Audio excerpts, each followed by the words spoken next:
के मानसून सत्र में योगी सरकार ने 28,760 करोड़ रुपए का अनुपूरक बजट पेश कर दिया है। बृहस्पतिवार को अनुपूरक बजट पर चर्चा होगी। चर्चा के दौरान सत्ता पक्ष व विपक्ष आमने सामने आ सकते हैं। योगी सरकार ने अनुपूरक बजट में सड़क, बिजली और किसानों के साथ साथ प्रदेश भर में राममय माहौल बनाने के लिए खजाना खोल दिया है। कुल 28,760.67 करोड़ रुपए के इस बजट का करीब 3/4 हिस्सा इन्हीं 4 सेक्टरों पर खर्च होगा। लगभग 10,000 करोड़ रुपए का प्रावधान ऊर्जा क्षेत्र के लिए किया गया है। इसमें किसानों को निजी नलकूपों से मुफ्त सिंचाई के लिए 900 करोड़ शामिल है। 4,250 करोड़ रुपए से बदहाल सड़कों की सूरत बदली जाएगी। अयोध्या में बन रहे राम मंदिर में रामलला की प्राण प्रतिष्ठा से पहले पूरे प्रदेश का माहौल राममय बनाने की तैयारी है। इसके लिए बजट में राम उत्सव की घोषणा की गई है, जिस पर 100 करोड़ खर्च होंगे।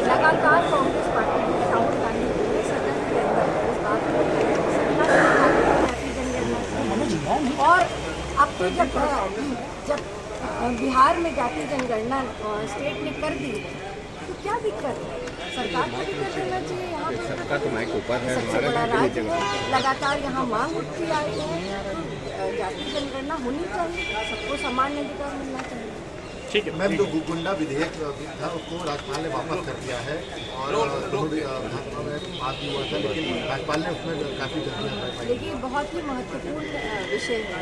कल मैंने इसको सदन में उठाया। कल जो हमारी कार्यसूची है उसमें ये प्रकरण आया कि महामहिम राज्यपाल ने गुंडा नियंत्रण बिल जो सरकार ने 2021 में पारित किया था, इसी सदन में उसको वापस ले लिया। तो महामहिम राज्यपाल ने संदेश के साथ अस्वीकृत करते हुए वापस दिया। नियम 176 नियमावली में कहता है कि अगर ऐसा कुछ होता है, ऐसे दृष्टांत बहुत कम है, 2 या 3 है, जब गवर्नर वापस भेजते बिल्कुल। और अगर ये वापस आ गया है तो सरकार को पटल पे रखना चाहिए, पढ़ के सुनाना चाहिए कि आखिर ये क्यों वापस।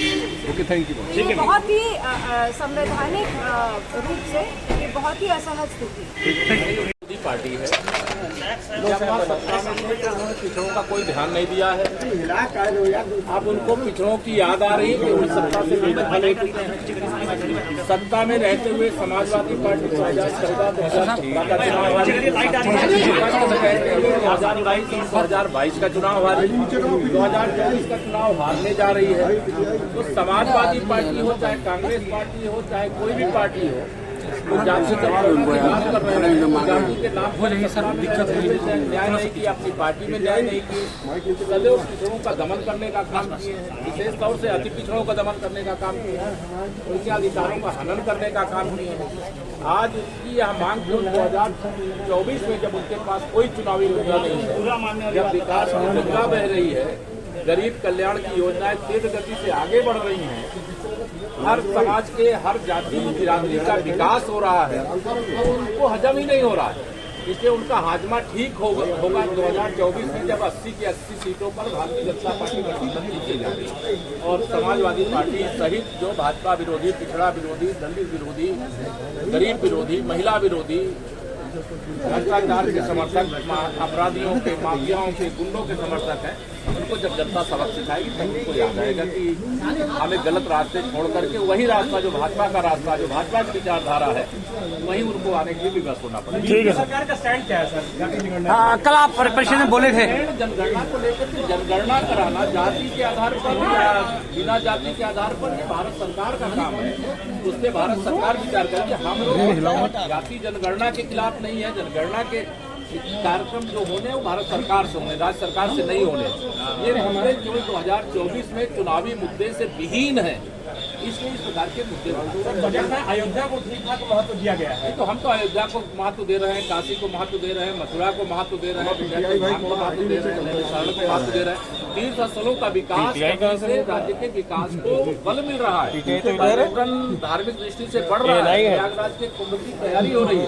यह सब इनको हजम नहीं होगा। इनको जवाहर यूनिवर्सिटी के लिए तो सरकारी खजाना खोल देंगे, लेकिन तीर्थ स्थलों के विकास में बाधा डालने का काम करते रहे। इनका जो चरित्र है वह प्रदेश की जनता की भावनाओं के विरुद्ध रहता है। ओके भाई,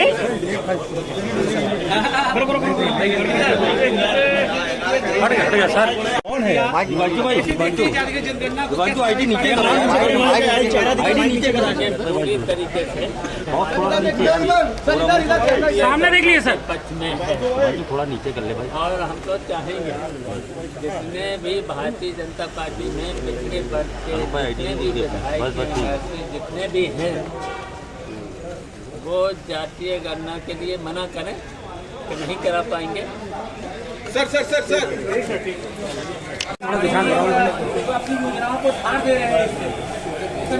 देखिए, जहाँ तक सप्लीमेंट्री बजट का सवाल है, लोक निर्माण विभाग क्या कहेंगे?